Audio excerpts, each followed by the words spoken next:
beban. Saya nggak ada harta luar negeri, saya nggak repatriasi. Tetapi dalam surat pernyataan tiap 6 bulan itu isinya apa? Saya menyatakan bahwa uang ini tidak akan saya kirim ke luar negeri. Jadi semuanya diblok supaya harta yang sudah masuk nggak boleh keluar, harta yang sudah di dalam tidak boleh keluar. Itu tujuan pemerintah ya, membuat laporan nantinya setiap 6 bulan selama 3 tahun. Setelah 3 tahun baru bebas. Dengan kata lain, uang yang paling bebas kita manfaat, yang bisa kita pakai, uang yang ada di mana? Luar negeri. Bebas, keluar masuk tiap sebentar uang itu boleh, karena dia sudah bayar uang tebusan 4%. Yang bayar 2% itu nggak bisa keluar selama 3 tahun, baik di lokal maupun yang sudah masuk dari luar ya. Ini bank persepsi. Apa bank persepsi? Bank yang menerima pembayaran uang tebusan dan bank yang mengalihkan harta berupa dana dari luar wilayah NKRI. Dia menampung dana. Ya. Sekarang kita lihat ada 77 bank, ya, yang sudah ini dia bank persepsi, banyak sekali. Termasuk bank asing. Ini dikomplain. Dulu mulanya 7 bank loh, bank pemerintah aja nih semua. Sekarang ada bank asing, mereka nggak setuju kalau bank asing kebobolan katanya. Uangnya masuk di sini, nanti diakalin sama wajib pajak. Udah nanti saya ambil dalam Singapura dolar ya, di cabang Anda di Singapura. Bisa juga kan? Nggak ada yang tahu, dia nggak kirim gitu loh. Kalau ngirim uang sekarang keluar masuk dikontrol oleh DBI dan PPATK.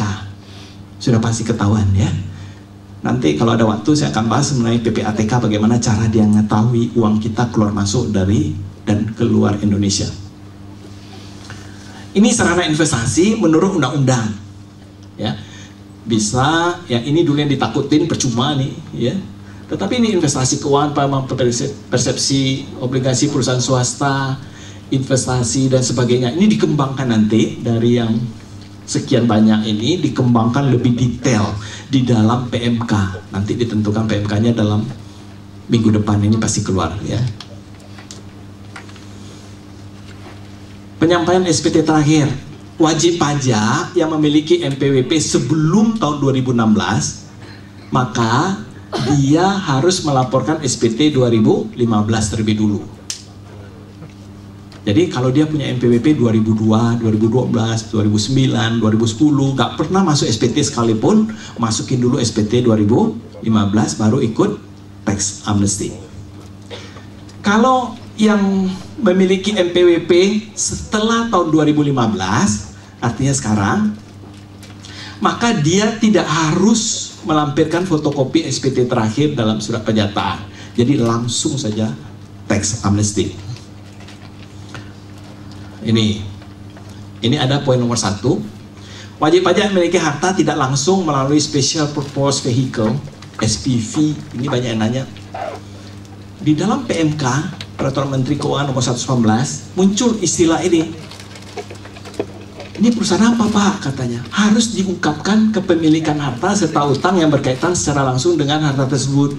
Ini yang disebut dengan perusahaan cangkang, perusahaan-perusahaan yang di Panama Papers, ya.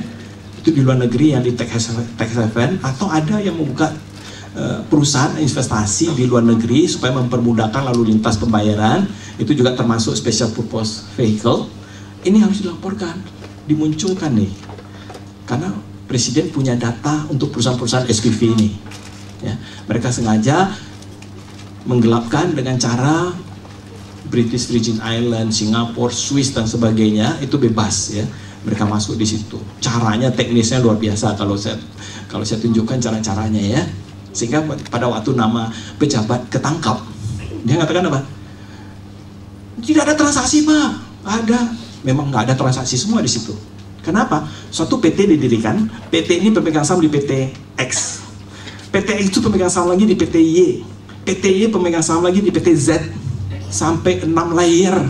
Bisa nggak ditelusuri lagi? Nggak bisa. Itu namanya perusahaan cangkang, Special Purpose Vehicle. Dia menggunakan perusahaan itu hanya untuk kendaraannya saja, sehingga tidak ada transaksi. Sehingga nanti pada waktu pembagian dividen berturut-turut nih, udah nggak bisa dilacak. Sehingga susah ya, ini namanya itu, mereka menggelapkan pajak. Satu lagi yang penting adalah pada waktu kita mendaftarkan harta dan hutang, maka kita harus copy di soft copy dan hard copy, ya.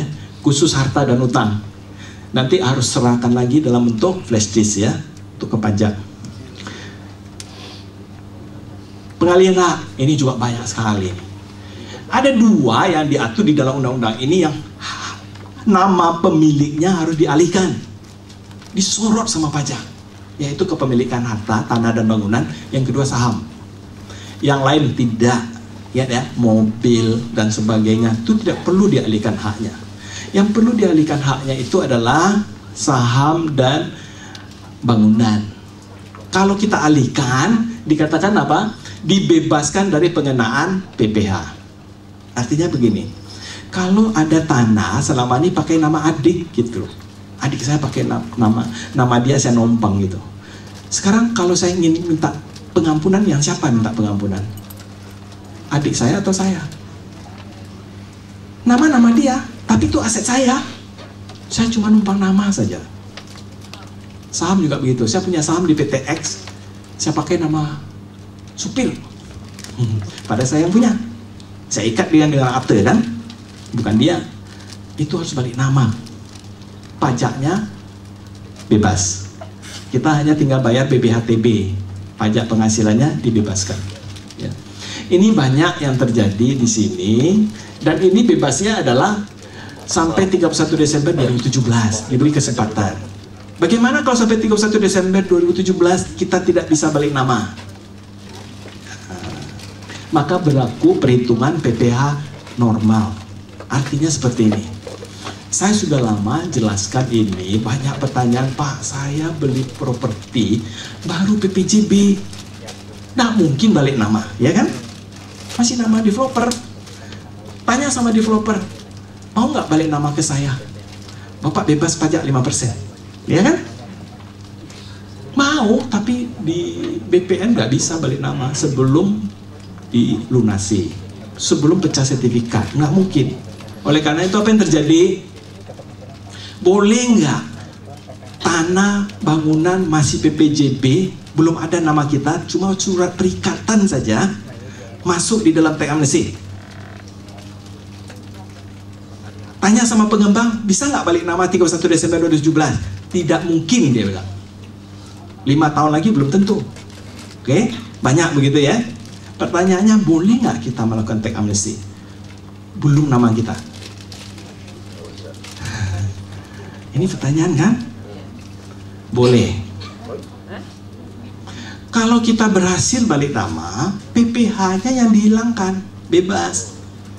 Tetapi kalau kita pakai properti yang baru, kita dalam proses pencicilan, saya lapor di dalam teks amnesti boleh dengan melihatkan surat PPJB-nya. Oke. Masalahnya adalah, dulu saya kira begini, pasal ini mengatakan pada waktu 31 Desember kalau tidak berhasil dibalik namakan 31 Desember 2017, maka properti itu dianggap penghasilan tahun 2016. Tidak begitu. Mekanismenya seperti apa? Saya melaporkan apartemen ini di di teks amnesti, boleh masuk. Tetapi kita kalau jual sebelum balik nama, kita jual lagi nih, apa yang terjadi? Keuntungan penjualan properti itu dihitung, kena tarif pajak normal. Nanti ya, hati-hati ingat ini ya. Tapi kalau kita balik nama, sesuai dengan nama kita, pada waktu kita jual, bayar pajak 5% final. Bener ya? Itu sudah normal kan? Kalau bukan nama kita, jual, dihitung pajak normal. Harga pokok bangunan ini berapa, kita masukkan di SPT, jualnya berapa, itu keuntungan. Kena tarif pajak penghasilan. Sampai 50 juta 5%, sampai 250 15, di atas 250 sampai 500 25, di atas 500 30%. Itu aja. Dengan kata lain, kalau masuk di teks amnesti bukan nama kita, masih nama developer, biarkan terus, nggak ada masalah. Jualnya nanti kalau sudah balik nama, ya. Jelas ya? Lapor, bayar untuk buat 2%, uang tebusannya bayar 2%. NJOP, menurut Anda bagaimana? Mau harga beli, harga wajar menurut kita berapa? Sudah pasti ada perikatan ya. Ya pakai harga perikatan waktu beli dulu. Saya baru nyicilnya DP tambah cicilan 5 kali, ya itulah. Benar nggak? Sisanya kredit. Mau lapor lunas boleh nggak? Silakan. Banyak juga yang sudah lunas ya. Bayar 2%.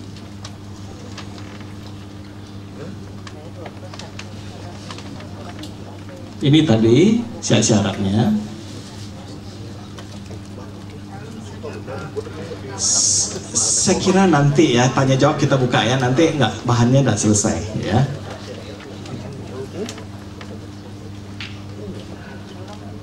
Ini surat keterangan. Pada waktu kita melaporkan surat pernyataan, kita dapat tanda terima sama lapor SPT ya. 10 hari kemudian setelah itu kita akan terima surat keterangan dari menteri ya, 10 hari. Kalau kita terima surat keterangan ini sama dengan sertifikat, kita sudah punya, dan ini tidak boleh dijadikan dasar untuk pemeriksaan atau apapun juga. Pada waktu kita melapor, sekarang sudah dihentikan semua pemeriksaan ya. Kalau dalam proses menteri sudah instruksikan stop ya. Nggak boleh lagi. Padahal di dalam peraturannya kalau kita sudah lakukan pengampunan pajak baru stop.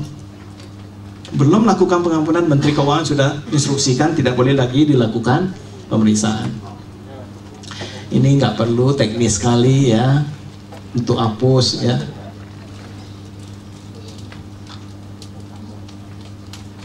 Ini juga, ini ya masalah pelaporan setiap 6 bulan selama 3 tahun saya sudah sebutkan tadi. Ini juga, oke. Nah, sekarang sanksi. Sanksinya apa? Ada 2. Melakukan tax amnesty, tapi masih menyembunyikan harta.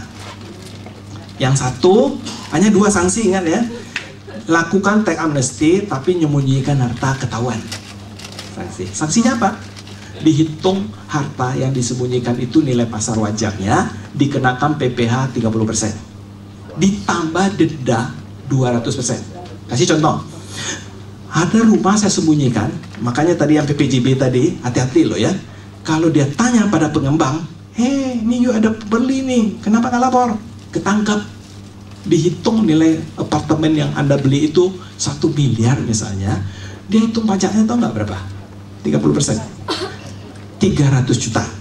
Dendanya berapa? 600 juta. Total pajak yang harus dibayar berapa?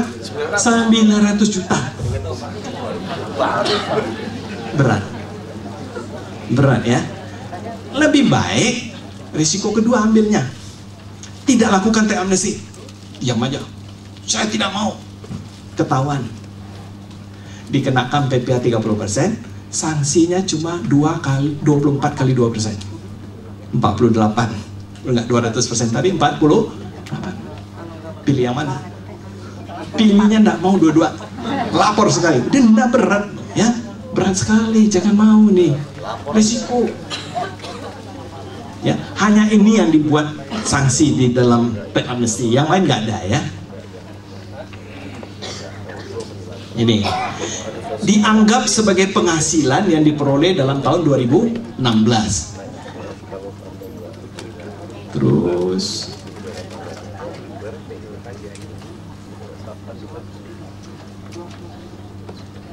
kalau lalai ya,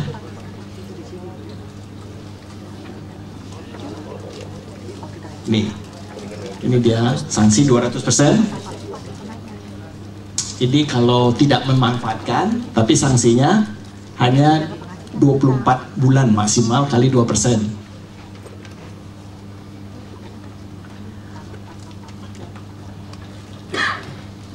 Dia akan lakukan ini seberapa lama? 3 tahun ke depan. Dia hanya memeriksa selama 3 tahun setelah berakhir tax amnesty apa yang dilakukan Direktorat Jenderal Pajak, tahu nggak? Dia akan mencari aset-aset kita yang ada di luar maupun di dalam negeri yang diperoleh sejak tahun 1985 sampai 2015, 30 tahun. Kalau Bapak Ibu semua memperoleh aset itu tahun 1970, 1984 ketahuan sekarang masih oke. Tapi kalau ketahuan perolehannya 1985 itu sanksi ini berlaku. Ya.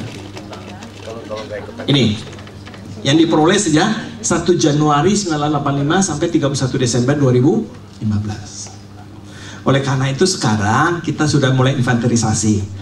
Lihat dulu SPT 2015, lihat daftar aset yang mana yang belum kita mau masukin ya, supaya nggak kelupaan.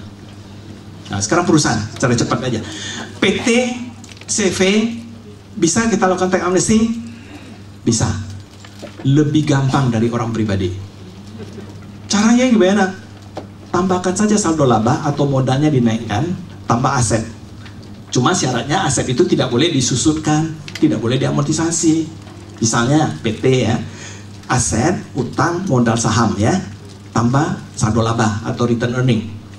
Ya ini kita naikkan misalnya 1 juta, asetnya kita naikkan 1 juta, maka kita sudah melakukan tax amnesty. Bayar 2% dari 1.020.000 rupiah. Beres. Gampang ya? Gampang sekali. Aset yang kita mau naikkan gimana? Mau kas, mau piutang, mau persediaan, mau aset tetap, kendaraan dan sebagainya, silakan ya. Ini tuh makanya saya katakan semua PT mau sudah diaudit oleh akuntan publik atau bukan, lakukan tax amnesty. Kakak sudah diaudit, tidak benar. Boleh, untuk apa saya lakukan tax amnesty? Silakan. Cuma resikonya apa?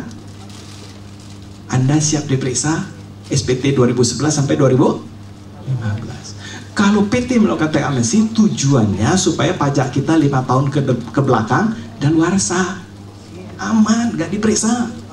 Kadar luarsa. Ya, koreksi aja sedikit, saldo labanya beres, Anda ikut tax amnesty ya. Dia nggak pasang, dia lakukan sampai 10 miliar naikkan, nggak usah. Kenapa saldo laba? Karena dianggap Bapak Ibu sekalian, selama perusahaan ini berdiri, kemungkinan ada ngemplang pajak, ada dikit-dikit tertumpuk di dalam saldo laba. Laba masuk saldo laba. Laba lagi tahun berjalan masuk di situ. Sekarang udah ada. Rupanya ada dulu yang keliru nih. Saya masukin 10 juta. Saya kurang bayar aja deh 10 juta. Kali 2%, 200.000. Aman untuk 5 tahun. Beres, gampang kan? Ada lagi orang pribadi nih, ngotot dia. Saya CEO di suatu perusahaan TBK. Saya punya gaji bersih dipotong PP pasal 21. Aset semua saya declare. Gak ada lagi Pak, saya ikut tax amnesty katanya. Masa bener Pak? Tax amnesty ini ada 31 Desember 2015 saya katakan. Yakin saldo rekening Anda di tabungan itu sama dengan uang yang Bapak Ibu terima? Yakin dia bilang. Nggak mau tax amnesty? Enggak. Ngotot dia enggak. Ini soal prinsip hidup katanya. Kenapa prinsip hidup? Saya sudah jujur di hadapan Tuhan, sudah benar. Kalau saya ngaku berarti saya salah dong. Aduh, susah saya untuk meyakinkan dia. Bapak tahu risikonya. Bapak akan diperiksa 2011 sampai 2015 loh. Enggak apa-apa, enggak akan bakal ketemu dia. Iya, kalau yang memeriksa Bapak punya rekening itu istri. Kalau yang meriksanya petugas pajak. Anda tahu apa yang dilakukan? Semua rekening yang masuk itu dianggap penghasilan. Nggak mau tahu dia. Rekening kreditnya ini penghasilan, pengeluarannya ini biaya hidup. Hanya itu dia mau tahu. Coba jelaskan sama dia. Ingat nggak 5 tahun yang lalu kita punya rekening? Nyatet nggak? Nggak mungkin kita nyatet. Ini titipan bayar kartu kredit masuk sini, istri titip uang masuk situ. Dianggap penghasilan itu. Saya sudah ngadapi gitu. Kalau dia memeriksa, kita sediakan rekening koran yang mana, tabungan yang mana? Oh BCA aja 1. Benar 1. Besok datang ya. Begitu kita datang keluar 7 buku tabungan. Ini sudah lama loh ini 7. Rekening tabungan di Singapura dolar keluar. Rekening istrinya keluar semua. Suami istri. Pusing nggak? Alangkah baiknya Pak, Bapak nyumbang ke negara, tambahkan asetnya 1 juta kali 2%, 20.000 kan? 20.000 berat nggak Pak? Bapak aman 5 tahun, nggak sakit kepala, diperiksa rekeningnya. Ya saya pikir dulu lah. 3 hari kemudian dia telepon anak saya nggak mau tax amnesty. Sudah, mulai sekarang jangan telepon dia lagi. Tujuannya saya mengapa? Supaya saya nggak direpotkan waktu dia periksa, nanti siapa yang repot? Maju Pak, maju tolong. Yang pusing saya kan. Rasanya gini loh, Bapak nggak usah keluar noban dah, saya yang bayarkan. Benar nggak? Saya lakukan itu teks amnesti tanpa sepengetahuan dia. Saking jengkelnya gitu loh. Bukan soal harga rupiah Pak, menghina tuh 20.000 saya nggak mau bayar. Gajinya 200-an miliar. Menghina tuh Pak, bukan itu persoalan. Soal kebenaran dia bilang.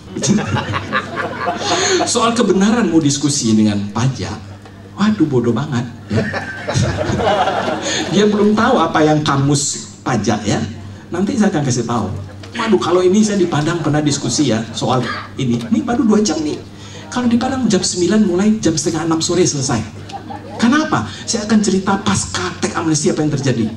Bagaimana dia pembuktian terbalik, bagaimana cara dia tahu penghasilan kita itu bohong. Ada rumusnya semua ya. Kaget nanti kalau saya lihatkan itu, panjang ceritanya ya. Ini satu lagi, manajemen data dan informasi. Manajemen data dan informasi ini baru dibentuk di Menteri Keuangan. Semua data yang Bapak Ibu sekalian melakukan teks amnesti masuk di sini. Tidak boleh ada yang tahu. Kalau ini dibocorkan, maka pidana 5 tahun ya. Jadi terekam semua di sini.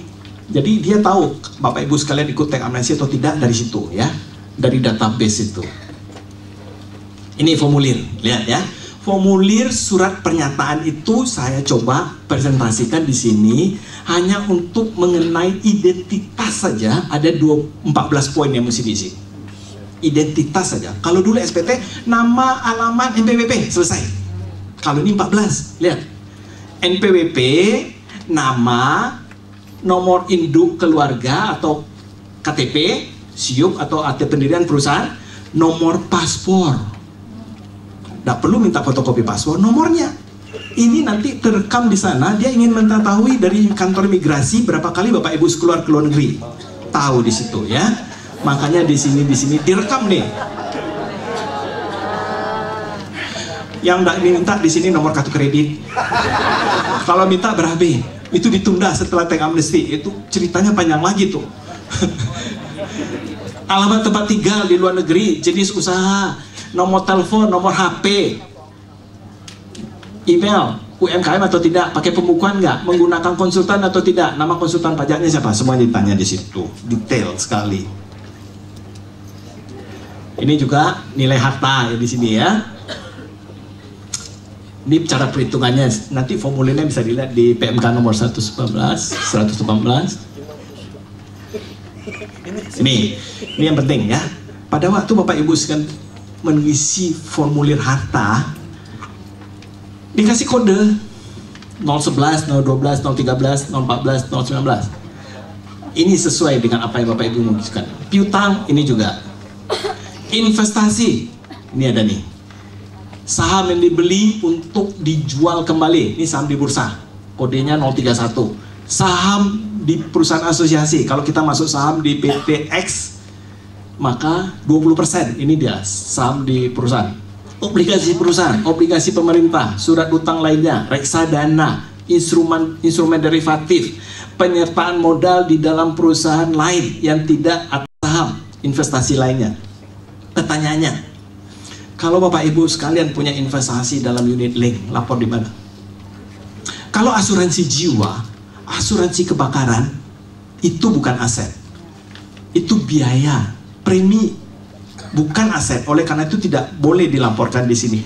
Tetapi kalau investasi dalam ada unit link, itu investasi. Kita masuk di dalam kelompok investasi lainnya. Di sini, masuk ya. Kita lihat lagi ya. Alat transportasi, sepeda motor, mobil, atau lainnya. Harta tak gerak lainnya. Lihat kelompoknya ya. Logam mulia, batu mulia, barang-barang antik, seni dan antik, kapal pesiar, peralatan elektronik, furniture, harta bergerak lainnya, kuda, hewan, ternak dan sebagainya.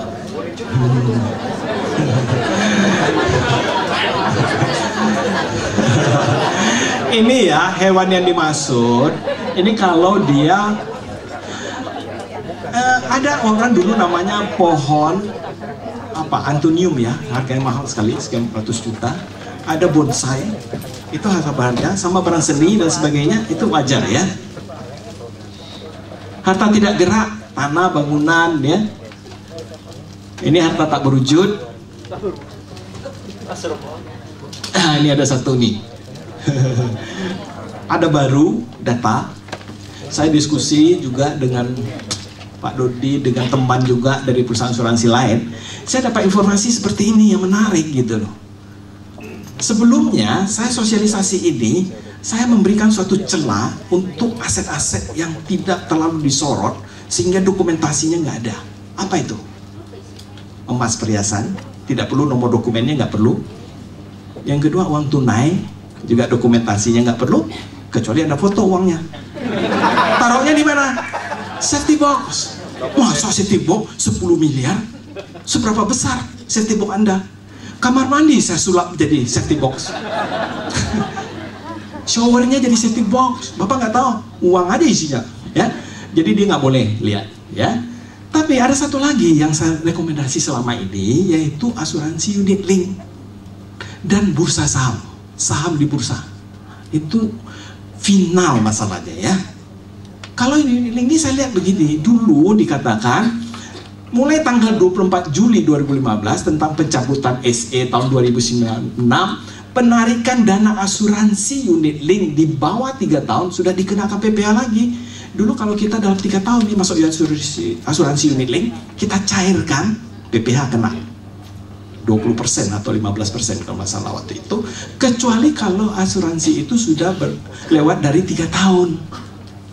Itu bebas. Sekarang dicabut. Begitu masuk, tahun depan kita cairkan, nggak kena pajak.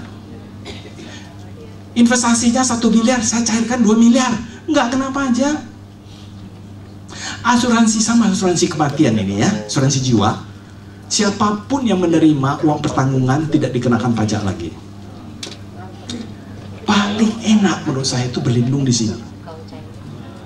Bener. Wow. Saya punya asuransi unit link juga. Saya besarin di sini. Kenapa? Suatu saat saya bilang saya cairkan, nilainya naik terus. Dia buktinya apa? Karena semua aset yang dicairkan bersifat final itu diabaikan. Itu bagusnya. Emas dan falas nggak bisa. Pada waktu cairkan kursnya berapa? Harga emas berapa? Kenaikannya kena holding gain. Maksudnya keuntungan dari akibat kita menahan sesuatu aset gitu.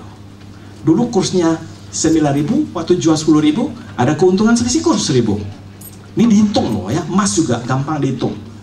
Kalau yang ini nih nggak bisa dihitung karena final pajaknya. Ya, sama deposito bunganya juga final. Dia tutup mata. Berapa bunga deposito? Udahlah, bank pasti sudah potong 20% final, ya kan? Kalau kita sewakan bangunan, sudah pasti final 10%. Semua penghasilan bersifat final itu dilaporkan di situ. Bukan di kolom penghasilan, tidak masuk penghasilan, tetapi bisa menambah uang tunai. Dari mana uang tunainya? Dari pencairan asuransi unit link. Bebas pajak. Oleh karena itu, saya masukkan ke situ supaya dia bebas menggunakan nanti. Dia bisa naikkan gitu. Ya kan? Berapa aja bisa dinaikkan waktu pencairannya, tidak kena pajak. Dia nggak apa. Alasan yang paling tepat begitu gitu ya. Itu menurut saya paling enak. Di sini yang perlu, banyak yang nanya, Pak, pada waktu saya melaporkan aset, perlu nak dokumentasi, dokumen pendukung? Tidak perlu. Jadi nanti kalau membuat surat pernyataan, yang perlu fotokopi, tahu nggak apa? Yang perlu difotokopi aja, selebihnya tidak boleh ada fotokopi. SPT 2015 dan surat utang. Aset nggak perlu. Akte nggak perlu, bilet deposito nggak perlu difotokopi, surat utang perlu. Karena apa? Dikatakan di undang-undang, kalau aset perinciannya saja, perincian aset. Kalau utang disertai dengan dokumen pendukung, dokumen transaksi atau akte utang piutang harus ada, ya. Lokasinya apa? Tabungan, deposito, ini alamat banknya diisi di surat pernyataan. Investasi pada perusahaan TBK, sebutkan di Bursa Efek alamatnya apa. Harta tidak bergerak, alamatnya di mana? Ini harta bergerak, alamat pemiliknya. Ya. Ini jenis harta, itu jenis dokumennya yang harus diisi. Tulis loh. Ini dokumennya apa? Tabungan, nomor rekening. Ya. Giro, rekening giro. Deposito, bilet deposito, nomornya aja. Ya. Nama bank, ya, di mana berada. Obligasi juga demikian. Kalau uang tunai, jenis dokumennya apa? Kosong. Karena uang tunai nggak ada dokumen, ya. Perhiasan nggak juga, kosongin, ya. Apa saja yang boleh dicek oleh KPP? Nah, ini sekali lagi. Pada waktu kita masuk surat pernyataan, yang boleh dicek oleh petugas pajak cuma ini. Kelengkapan, kesesuaian, perhitungan, salah hitung atau tidak, itu saja. Ada dihitung sana kewajaran nilai? Ada. Menurut saya ini, Bapak punya apartemen di Orchard Road, Singapura, tidak sebesar itu harganya. Jangan-jangan dia belum pernah ke Singapura, kok bisa tahu? Kita debat, ini menurut Bapak atau menurut saya? Undang-undangnya menurut saya loh. Oleh karena itu tidak boleh ditanya kewajaran pada waktu masuk surat pernyataan. Itu menurut nilai wajar kita sendiri yang melapor. Tidak boleh pendapat siapapun, ya. Apalagi memakai istilah nilai pasar. Pasar yang mana? Pasar Grogol atau pasar Senen? Yang mana nih pasarnya? Nggak bisa, jangan sekali-sekali sebut nilai pasar, ya. Ini perencanaan. Saya kira nggak perlu rencana lagi dah, ya. Sudah eksekusi langsung besok. Ini dulu ya, sebelum ini. Oke, sekarang ada forum tanya jawab, silakan, ya. Tolong kalau boleh saya kembalikan kepada moderator dulu supaya diinventarisasi pertanyaannya. Boleh kasih aplaus dulu sekali lagi buat Bapak Sayuti. Pak, saya ada dapat pesan titipan sih Pak sebenarnya. Mengenai tax amnesty ini. Jadi untuk proyek yang berjalan 2016 ini, itu kan tidak berkaitan dengan 2015, betul nggak? Tapi berhubungan dengan tax amnesty berarti harus dimasukin ya SPT 2015. Nah 2016 ini proyek sedang berjalan, itu bisa dimasukin nggak? Padahal proyeknya kan belum final, atau asetnya belum final. Perlu dimasukin nggak? Perlu diperhitungkan atau enggak gitu? Saya simpulkan ya, berarti harta yang baru diperoleh di 2016 belum diperoleh, sedang dalam perencanaan akan diperoleh. Boleh dimasukin nggak di pengampunan pajak? Bukan boleh, harus dimasukin atau enggak ke dalam SPT yang tax amnesty ini ya, buat lapor. Oke, contohnya gini, dapat proyek lah ya, pembangunan jalan atau apa sebesar 75 juta US dollar. Proyek itu bukan aset, Pak. Ya, maksudnya gitu kan. Nah, nanti kan di rumah kali ya. Oke, contoh seperti itulah. Nah, perlu dimasukin atau enggak? Oke, cukup. Satu lagi, dua lagi. Maksudnya tadi kan bilang kalau asuransi nggak usah didaftarkan kan, jiwa maksudnya ada proteksinya kan, biaya kan. Tapi kalau misalnya nasabah kita nih punya asuransi, terus dia top up, maksudnya masuk investasi ke sini, nggak usah lapor juga. Kalau ada unsur investasinya lapor. Iya. Investasi itu harta. Premi biaya. Oke, Pak Sayuti, kalau misalnya tadi kan tabungan dilaporkan, kalau tabungan itu kan masih bergerak, kita fotokopi yang mana dari buku tabungan? Karena kan uangnya masih keluar masuk. Kemudian kedua yang tadi PBJB itu kalau sekarang pas mau dijual nih misalnya, itu masukin yang mana jadi dijual belum jadi sertifikat? Sekarang kalau kita membeli aset 2016, misalnya sudah beli ini bulan Mei yang lalu, beli rumah, beli mobil, sedangkan pengampunan pajak ini periodenya 31 Desember 2015. Apa yang harus kita lakukan? Apa yang kita minta ampun? Coba. Saya kira semua Bapak Ibu sudah bisa jawab, kan? uangnya diminta ampun. Bener nggak? Tahun Mei baru dibelikan asetnya, uangnya berkurang. Nanti baru muncul di SPT terakhir 2016. Bener kan? Karena apa saja transaksi pembelian aset 2016 akan muncul di SPT tahun 2016. Jadi kalau kita ada rencana dalam 2016 atau sudah terjadi, maka uangnya dipersiapkan pada tanggal 31 Desember 2015. Itu kita minta ampun, kemudian uangnya dipakai berkurang nanti untuk beli mobil, beli rumah, berubah nanti di SPT 2016. Saya kira itu oke ya. Seperti asuransi jelas tadi, asuransi yang habis seperti premi ya, asuransi jiwa, asuransi kebakaran itu bukan aset, hilang dia. Sama dengan biaya listrik, biaya telepon ya, sama persis, nggak perlu, itu bukan aset. Tetapi begitu kita bayar premi, kita bayar setoran yang ada unsur investasinya, mungkin dari investasi itu dapat bunga, bunganya dipakai untuk bayar premi, bisa ya. Tapi nilai investasi kita makin lama makin naik. Oleh karena itu bagaimana caranya? Setiap akhir tahun kita bisa nanya nilai investasi kita berapa. Kita store nilai investasi kita berapa. Dikurangi dengan premi maka masih ada saldo per 31 Desember. Itu yang kita lapor. Mau top up naik lagi dia. Tapi uang kas kita mesti siap untuk itu. Ya. Tiap tahun nanti kita siapkan untuk store kan. Investasinya makin naik, store lagi tiap bulan berapa. Oleh karena itu, pada waktu timing tax amnesty ini, ada dua cara. Kita siapkan uangnya besar, atau kita langsung masukkan asuransi ini. Kalau kita sudah punya, gitu ya. Kita lapor dulu tinggi pada saat 31 Desember 2015. Ya.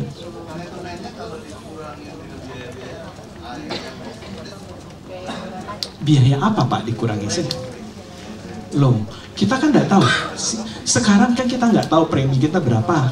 Kita store begini, oleh karena itu sebagai wajib pajak hanya nanya, ada statement tiap bulan, tiap akhir tahun kan, nilai investasi Anda sekian atau nilai investasi saya sekian gitu kan. Itu yang kita lapor. Selisihnya itu kenaikan dari uang yang sudah kita store. Misalnya nilai investasi kita atau nilai tunai kita pada tahun lalu 100 juta. Kita store sekarang nilai terakhirnya, nilai store 20 juta, harusnya 120 kan? Ternyata 119 juta. Yang 1 juta mungkin dipakai untuk premi. Maka kita lapor 119. Di akhir tahun minta aja dengan perusahaan asuransi, berapa sih sebetulnya nilai tunainya. Ya, berubah terus tuh di akhir tahun. Oke, jadi biaya preminya kita nggak hitung, karena itu biaya. Biaya hidup maksudnya ya. Terus mengenai